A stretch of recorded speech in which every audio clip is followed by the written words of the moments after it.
During the last 2 years, New Yorkers have been dealt a couple of disastrous budgets. The last two budgets that have passed in New York State have been filled with unnecessary spending that has been balanced with new taxes, new fees, and new assessments on all of us, the taxpayers in New York State.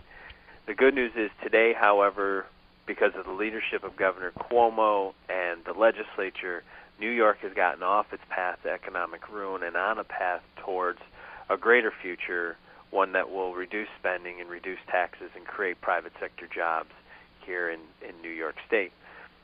The budget demonstrates that our elected leaders have listened.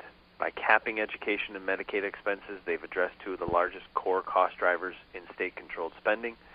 They've also heard our request that local leaders be allowed to invest economic development dollars by creating regional economic development councils. So we see some very positive things for New York, things that we think will create a brighter future. So today, we think it's important that we thank individuals like Senator Betty Little for her tough choices and her continued leadership on these critical issues that are going to drive a brighter future for New York. But we can't rest here. We must continue to push for a property tax cap in New York State. We must have mandate relief for our local governments and our school districts, and we must fix a pension system that continues to be a substantial drain on the resources of our local governments and our school districts.